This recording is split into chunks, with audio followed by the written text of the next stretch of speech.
जय संविधान, जय भीम, महात्मा गांधी की जय, गोडसे मुर्दाबाद। रिपब्लिक इंडिया में आज मैं बात करना चाहता हूं कि ये पूछना चाहता हूं कि क्या देश अब ये दुर्योधन और दुशासन का देश बन गया है। हर प्रदेश से, पूरे हिंदुस्तान से, हर कोने से, हर राज्य से ये रेप की घटनाएं घट रही हैं और जघन्य रूप से घट रही हैं। चाहे वो 2 साल 4 साल की बच्ची हो, चाहे वो 80 साल की बुजुर्ग महिला हो, राक्षसों का देश हमारा हिंदुस्तान बन गया है। जैसा दंड दुर्योधन और दुशासन को मिला था, काश भगवान कृष्ण होते और इनको वैसा ही दंड मिलता, इनके भी वैसे ही टांगे चीरी जाती और इनको अगली 7 पुश्तें इनके खानदान की ये देखती कि अगर नारी के साथ अपमान करोगे तो तुम्हें क्या दंड मिलेगा। हर जगह, पूरे देश के हर कोने में। एक पश्चिम बंगाल में घटना घटी, बिहार के मुजफ्फरपुर में एक घटना घटी, उत्तर प्रदेश में घटना घटी, मध्य प्रदेश में घटना घटी, महाराष्ट्र में घटना घटी, बदलापुर में। कोई प्रदेश ऐसा नहीं है जहां के लोगों को कहा जाए कि ये सभ्य लोग, और फिर गर्व करते हैं कि गर्व से कहो हम हिंदू हैं, गर्व से कहो हम सनातनी हैं। धिक्कार है तुम्हारे धर्म पर। ये ढोंगी धार्मिक बनने के तुम्हारे जो तरीके हैं, इस पे धिक्कार है। अगर हिंदू है तो अखिल स्वामी है, अगर सनातनी है तो अखिल स्वामी है, क्योंकि देश की बच्चियों के साथ, बुजुर्ग महिलाओं के साथ व्यभिचार करने वाले अपने को सनातनी कहते हैं और हिंदू कहते हैं। धिक्कार है ऐसे लोगों पर। वेस्ट बंगाल के अंदर एक घटना घटी, बदलापुर महाराष्ट्र में एक घटना घटी। अब तुलना कीजिए दोनों घटनाओं की और राजनीतिक दुष्टों की, राजनीतिक खेल की जरा इस पे दृष्टिपात कीजिए। वेस्ट बंगाल के अंदर एक महिला जो डॉक्टर है, इस देश की बेटी है, न केवल बंगाल की बेटी है बल्कि हिंदुस्तान की बेटी है, उसके साथ दनिंदों ने व्यभिचार किया और उसकी हत्या कर दी। ऐसे नराधमी लोगों को, जो शायद दुर्योधन और दुशासन के खानदान के हैं और अपने को हिंदू कहते हैं, क्योंकि वो हिंदू है और कहता होगा कि मैं गर्व से कहो मैं हिंदू हूं और गर्व से कहो मैं सनातनी हूं, और वो दुष्ट आदमी ने एक डॉक्टर महिला के साथ व्यभिचार किया और उसको मार दिया। और व्यभिचार ही नहीं किया, कई लोगों ने व्यभिचार किया। एक डॉक्टर जो कि मरीजों की सेवा करती थी और देश की सेवा करती थी, उस बेचारी बच्ची को अपने उज्जवल भविष्य से वंचित कर दिया और उसको जिस प्रकार से भर्त्सना की जाए और दोषियों को जो भी दंड मिले वो कम है। और इसी प्रकार की घटना, बिल्कुल इसी प्रकार की घटना महाराष्ट्र के अंदर बदलापुर में हुई। छोटी छोटी बच्चियां, 4-4, 5-5 साल की बच्चियां, उनके साथ पापियों ने, राक्षसों ने, दानवों ने व्यभिचार किया। 4-5 साल की बच्चियों के साथ। जैसे वेस्ट बंगाल के अंदर विरोध हुआ, वैसे ही महाराष्ट्र के अंदर विरोध हुआ। वेस्ट बंगाल के अंदर भी डॉक्टर्स कैंडल्स लेकर बैठे, गुंडे बदमाशों ने उन पे आक्रमण किया। गुंडे बदमाशों ने आक्रमण किया, तो गुंडे बदमाश तो होते ही दुष्ट हैं, उन्होंने आक्रमण किया, गुंडे बदमाशों ने आक्रमण किया। महाराष्ट्र के बदलापुर में जो इन 4-5 साल की नादान छोटी छोटी बच्चियों के साथ व्यभिचार हुआ, वहां की क्षेत्रीय जनता ने इसके खिलाफ आंदोलन किया, रेल की पटरियों को जाम कर दिया, हजारों लोग रेल की पटरी में बैठे, क्योंकि ये दुष्ट राक्षस 4-5 साल की बच्चियों को, जिसको हम हिंदू, जो सही के हिंदू हैं, जो असली सनातनी हैं, नवदुर्गे में, नवरात्र में देवी की तरह पूजते हैं, उसके पैर छूते हैं, हम छूते हैं, मैं छूता हूं, क्योंकि हम ये मानते हैं कि देवी का रूप है। उन देवियों के साथ और अपने को दुष्ट, जो अपने को हिंदू कहते हैं, इन्होंने व्यभिचार किया और वहां भी आंदोलन हुआ। महाराष्ट्र के पुलिस ने वहां के गृह मंत्री के कहने पे शायद उस जो आंदोलनकारी थे, जो उस बेटी के लिए न्याय मांग रहे थे, उन पे लाठी चार्ज कराया, भीषण लाठी चार्ज कराया, बुरी तरह से पीटा। केवल गोली चलाने की नौबत नहीं आई, इसके अलावा जितना कर सकते थे सब कुछ किया। तो अगर यह कहा जाए कि कौन सा रेप ज्यादा गंभीर है, कौन सा कम गंभीर है, तो मैं इससे सहमत नहीं। जो भी व्यभिचार हो, जो भी रेप हो, वो सब एक समान है और दुष्टता का प्रमाण है, और सब लोगों को एक प्रकार का दंड मिलना चाहिए, चाहे वो विधायक हो, चाहे वो मेंबर ऑफ पार्लियामेंट हो, चाहे मंत्री हो, चाहे कोई भी हो। और आंदोलनकारी जो बच्चियों के लिए न्याय मांगते हैं, उन पे लाठी चार्ज का मतलब यह है कि आप कौरव की सेना हैं, आप राक्षसों की सेना हैं, जो दुर्योधन और दुशासन को बचाना चाहते हैं, जैसे कौरव नरेश ने किया था। और नारियों के ऊपर हो रहे अत्याचार को, जब द्रौपदी का चीरहरण हो रहा था, सारे बड़े योद्धा जो अपने को कहते थे और धर्म के प्रतीक कहते थे, वो आंख झुका के बैठ गए थे।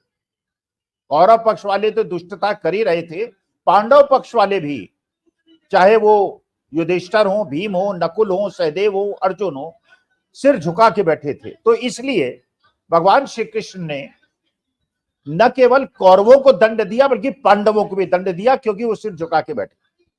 तो अपने अंदर झांक के देखिए, हिंदुस्तान में जो लोग बंगाल की बात कर रहे हैं और बदलापुर को भूल रहे हैं, या जो लोग बदलापुर को याद कर रहे हैं और वेस्ट बंगाल को भूल रहे हैं, वो भी उन्हीं पांडवों की तरह हैं जो सिर झुका के बैठे थे जब द्रौपदी का चीरहरण हो रहा था और भगवान कृष्ण को सबके नाश करना पड़ा था। समय लगा था, लेकिन नाश सबका किया था उन्होंने।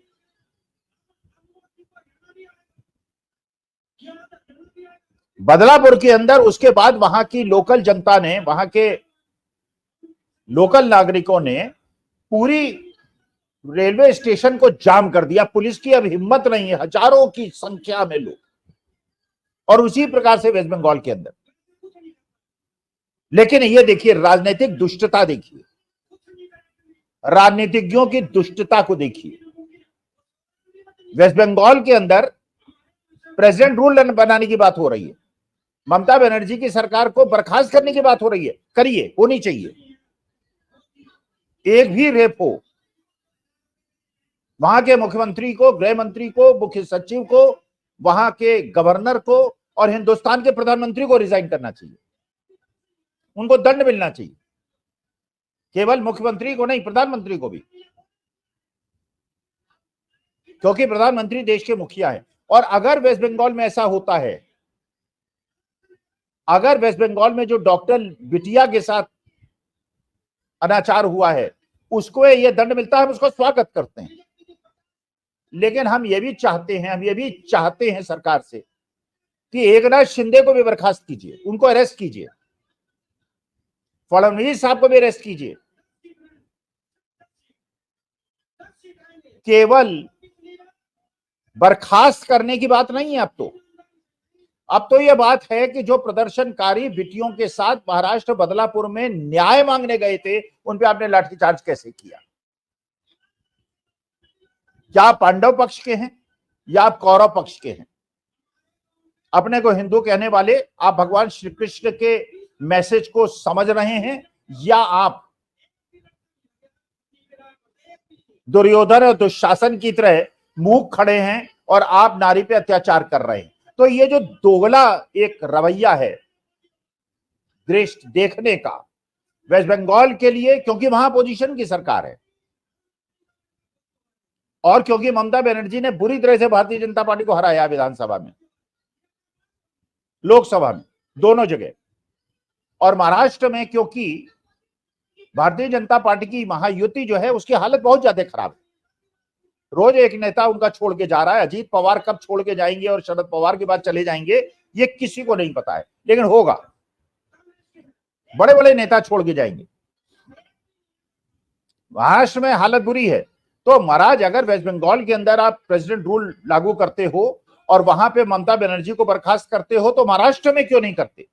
क्या 4-5 साल की बच्चियों पे हो रहा अत्याचार, अनाचार बंगाल की बिटिया से कम है? बंगाल की बिटिया के दोषियों को भी फांसी पे चढ़ाओ और वही दंड बदलापुर के दोषियों को मिले, और इसके बाद गृह मंत्री को और मुख्यमंत्री को इस बात का भी दंड मिले कि जब बदलापुर के अंदर लोग प्रदर्शन कर रहे थे रेल पटरी के ऊपर तो आपने लाठीचार्ज कैसे किया और लोगों के सिर क्यों फोड़े? जैसे सुप्रीम कोर्ट ने पूछा है वेस्ट बंगाल के अंदर कि वो गुंडे घुसे कैसे, जैसे वेस्ट बंगाल के अंदर उसको प्रोसेस को डिले करने का प्रयास हुआ वैसे ही महाराष्ट्र में हुआ। जो मुजफ्फरपुर की घटना है बिहार के अंदर वो भी विभत्स घटना है, विभत्स घटना है, और ये घटना बदलापुर या वेस्ट बंगाल की घटना से कम नहीं है। लेकिन अगर आप राजनीतिक रूप में, क्योंकि महाराष्ट्र में आपकी डबल इंजन की सरकार है इसलिए आप नहीं बोलना चाहते, और बंगाल के अंदर क्योंकि सिंगल इंजन की सरकार है इसलिए उसको बर्खास्त करते हैं, ये ठीक बात नहीं है, ये अच्छी बात नहीं है। जैसे अटल जी कहते थे ये अच्छी बात नहीं है। कानून सबके लिए बराबर होना चाहिए, न्याय सबके लिए बराबर होना चाहिए, और उसके बाद फास्ट ट्रैक कोर्ट बने, प्रूव किया जाए कि ये रेपिस्ट हैं, और उसके बाद इनको जो भी कठोरतम, जो भी बिजली का करंट देके मारा जाए या इनको फांसी पे चढ़ाया जाए या जो भी हो, लेकिन ये जीने योग्य नहीं है लोग। क्योंकि अगर ये जिएंगे, ये समाज के अंदर घूमेंगे और इनको अगर तुरंत 15 दिन के अंदर दंड नहीं मिला तो समाज का जो डर है धीरे धीरे खत्म हो रहा है कि हम रसूख वाले लोग हैं, हम पैसे वाले लोग हैं, हम एक्स प्राइम मिनिस्टर के पोते हैं और मेंबर ऑफ पार्लियामेंट हैं, और हमारे चाचा जो हैं, ताऊ जी जो हैं वो चीफ मिनिस्टर रहे हैं। ये जो अहंकार है कि कोई हम सत्ता में बैठे हुए लोग हैं, पैसे से पुलिस थाने खरीद लेंगे, मंत्रियों को खरीद लेंगे, और जो जिन पे रेप के आरोपी हैं उनको खरीद लेंगे, जो जो पीड़िता है उनको खरीद लेंगे, जैसे ब्रजभूषण शरण सिंह के मसले में हुआ। टाइम दिया गया, टाइम पे उसने दबाव में लिया, पीड़िता के माता पिता ने कहा कि हाँ हमको दबाव में लिया गया, हम डर के हमने केस वापस ले लिया और उसके बाद इसको सुलझाया जाए। जो पैसे का और गुंडई का खेल है ये बेटियों के मामले में अगर होता है तो हम लोगों को अधिकार नहीं है कि अपने को हिंदुस्तानी कहें और अपने को हिंदू और सनातनी कहें। तो मैं देश की जनता से, सरकार से, भारत सरकार से और प्रदेश सरकारों से और सभी जागरूक लोगों से हाथ जोड़ के प्रार्थना करता हूं, भेदभाव मत कीजिए। चाहे वो कठुआ की घटना हो जिसमें छोटी सी बच्ची के साथ अनाचार हुआ था और भारतीय जनता पार्टी के नेता सड़कों पे उसके आरोपियों के बचाने के लिए संघर्ष कर रहे थे, या वेस्ट बंगाल में घटना घटी हो, या बदलापुर में घटी हो, या मुजफ्फरनगर में घटी हो, या उन्नाव में घटी हो, या लखीमपुर खीरी में घटी हो, या बिजनौर में घटी हो, बेटिया किसी भी प्रदेश की हो, किसी जाति और धर्म की हो, वो हमारी साझी बेटी है, और बेटियों की कोई जात और धर्म नहीं होती, वो हमारी बेटियां होती हैं और हमारे लिए देवी स्वरूपा होती हैं। तो इसलिए ये भेदभाव करना छोड़िए, डबल इंजन सिंगल इंजन की जो भेदभाव करते हैं वो करना छोड़िए। बर्खास्त महाराष्ट्र सरकार को भी करिए, तब वेस्ट बंगाल की सरकार को कीजिए। लेकिन वेस्ट बंगाल की सरकार को अगर बर्खास्त करते हैं और ममता बनर्जी ने गलती की है उसका उन्हें दंड मिलना चाहिए, लेकिन जितना दंड ममता बनर्जी को मिलना चाहिए उससे ज्यादा एकनाथ शिंदे को और देवेंद्र फडणवीस को मिलना चाहिए। अगर आप भेदभाव करेंगे तो जनता का आप पे से विश्वास उठ जाएगा। मणिपुर में जो वीडियो लीक हो रहा है, जो ऑडियो लीक हो रहा है, उससे पता चल रहा है कि जो ये नृशंस हत्याएं हो रही है और जो हिंसा हो रही है वो किसके इशारे पे हो रही है, और कौन चाहता है कि हिंसा भड़कती रहे और धार्मिक नैरेटिव चलता रहे पूरे हिंदुस्तान के अंदर और आपको राजनीतिक लाभ हो जाए। राजनीतिक लाभ होगा, लेकिन अगर देश रहेगा, अगर पेड़ रहेगा तब पंछी बैठेंगे, हम सब उसमें बैठेंगे। तो देश को जिस प्रकार से आप गर्त में भेज रहे हैं उससे पता चलता है। और आप तो महाराज पोलैंड घूमने चले गए, राहुल गांधी कश्मीर में वहां की जनता से मिल रहा है, और पोलैंड में जाके क्या हाँ करें वो तो जनता देख ही रही होगी, उसके बारे में फिर चर्चा करेंगे। नमस्कार, धन्यवाद और प्रणाम।